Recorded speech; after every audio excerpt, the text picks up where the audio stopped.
Бәріңе сәлем. Өткен ғасырдың 70-ші жылдарының спортшылары қай фирманың аяқ киімін таңдау туралы шешім қабылдау қиынға түскенін білесіз бе? Сол уақыттағы Adidas, New Balance, Nike компаниялар арасында конкуренция өте күшті болған. Қазіргі таңда Nike спорттық тауарлары нарығында сенімді бірінші орында тұр. Американың барлық баскетбол командаларын тұтынатын тауарлары дәл осы компанияға тиесілі. Ал компания құны $86 миллиард бағаланып отыр. Өкінішке орай әлем бойынша бұл тауарға көшірме жасаушылар көп болғанымен, оригинал тауар тұтынушылары азайған емес. Nike қазіргі таңда тек спорт тауарын сатушы компания ғана емес, жаңа белестерді бағындыру символына айналды. Бұл брендтің тарихы 1957 жылы Орегон штатының университетінде басталған. Дәл осы жерде болашақта компания құрған екі жігіт кездесуден бастап алады. Сол уақыттың өзінде Adidas компаниясының брендімен Олимпиада спортшылары биіктерді бағындырып жүрген. Сондықтан сіздерге айтарымыз, бір істі бастау ешқашан кеш емес. Компания негізін қалаушыларының бірі Билл Бауэрмен бала кезінен дәрігер болуды армандаған. Бірақ та жас жеткіншек шағында баскетбол командасының құрамына кіріп, спортқа қызығушылығы арта бастайды. Спортта жақсы жетістіктерге жетіп, 1934 жылы Портленд қаласының жаттықтырушысы болып жұмыс жасай бастайды. Бірақ та сол жылы Пёрл-Харборға шабуыл жасалынады. Билл өз мансабын тоқтатып, Америка әскер қатарына қосылады. Ол 1945 жылы соғыстан келіп, өз кәсібіне оралады. Тәрбиелеп жатқан спортшылардың жетістіктерін арттыру мақсатында жұмыстан келген соң үйінің гаражында спорт аяқ киімдерін тіге бастайды. Уақыт өте келе Билл Орегон университетінің спортшы студенті Фил Найтпен танысады. Екеуінің қызығушылықтары сәйкес келіп, жақсы араласып кетеді. Фил Найт Японияға саяхаты кезінде Биллға қоңырау шалып, арзан спорт аяқ киімін көргенін айтады. Ол уақытта Adidas аяқ киімдері $30 болса, соғыстан кейін есін енді жинап келе жатқан жапондықтар Tiger аяқ киімдерін $5 сатып жатқан болатын. Фил Найт Америкаға оралып, жапон зауытынан 300 жұп аяқ киімге тапсырыс береді. Теңіз портынан тауарларды күтіп алып, біршама уақыт үйінің гаражында сақтайды. Тауар сатуға арналған дүкені болмағандықтан, өзінің мини-фургонынан сауда-саттықты бастап кетеді. Тауарды ерекше ету үшін аяқ киімдерге Blue Ribbon Sports деген атау береді. Бүлікпен полицейлерден тығылып жүріп, $10 тұратын 300 дана аяқ киімді әйтеуір сатып бітіреді. Тұтынушылар саны көбейіп, 1966 жылы 28 жасына келгенде шағын шеберхана ашады және жаттықтырушысы Билл Бауэрмен біргеді. Олар тауарларының көбін өздерінің таныс спортшылары мен жаттықтырушыларына сатып отырған. Билл жетістіктерге жету үшін аяқ киімнің табанын мықты етіп жасау маңызды деп санаған. Осылайша таңғы ас кезінде әйелдің жасаған вафлиларына көзі түседі. Билл вафли жасау құрылғысының жұмысын алып барып, былғары латекс пен желімді қолданып, Nike вафл аяқ киімін шығарады.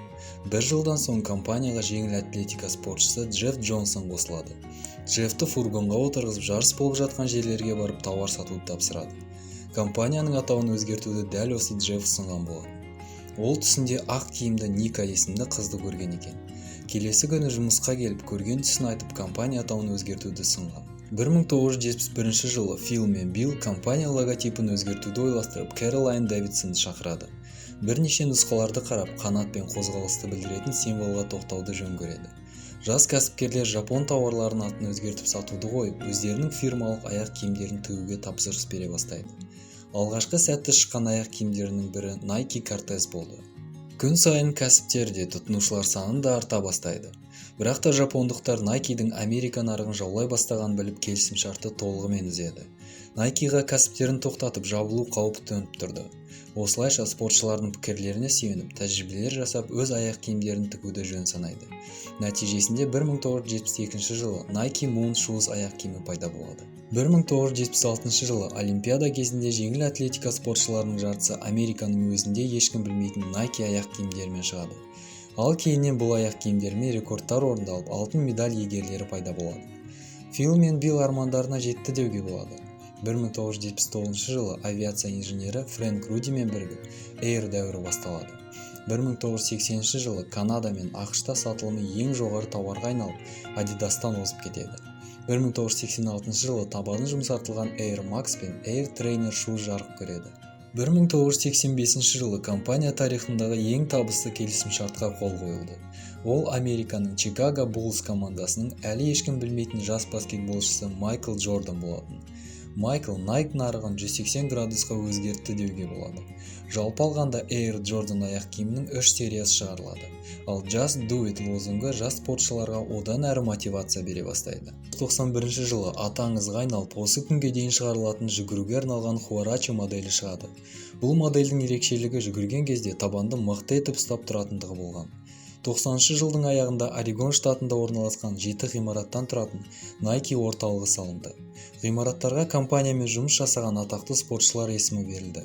Орталықта футбол алаңы салынып, жұмысшылар саны 4,5 мың адамға жетеді. Өкінішке орай 1999 жылы компанияның негізін қалаушыларының бірі Билл Бауэрман 88 жасында дүниеден өтеді. Бұл кісінің мақсатқа ұмтылуы қазірге дейін компания жұмыскерлерін шабыттандыратыны сөзсіз. 2002 жылы компания Apple компаниясымен келісімшартқа отырып, кейбір аяқ киімдерде жаттығуды септейтін датчиктер пайда болады. Кейінірек Nike Plus қосымшасы және смарт сағаттар шығарылып, қолжетімді спортты насихаттау басталады. Ал біз барлығын қызықтыратын Adidas па әлде Nike па деген сұрақ туралы айтып кеткіміз келіп отыр. Статистикаға сүйенсек, Nike әлем спорт нарығының 62%-ын қамтиды, ал Adidas болса 5% ғана. Бірақ шешім қабылдау өз қолдарыңызда әрине. Қазіргі таңда Nike бұл кәсіби мамандардан тұратын алып корпорация, ал Билл Бауэрман өз уақытының спорт аяқ киімдері көңілінен шықпағандықтан миллиондаған спортшы тұтынатын өз спорт аяқ киімін жасап шығарған. Ал Фил болса спорт әлемін жақсартқысы келген болатын. Егер біреу сізге бұл өмірде жетістікке жету мүмкін емес десе, полицейлерден үші жұп аяқ киімі қорабы салынған фургонмен қашып жүріп, алып корпорация есіне айналған Фил Найтты еске түсіріңіз. Бастысы, мақсат болса, барлығы қолыңыздан келеді. Ал менің бүгінге айтарым осы. Каналды қолдап, тіркеліп кетуді ұмытпаңыздар. Келесі кездескенше.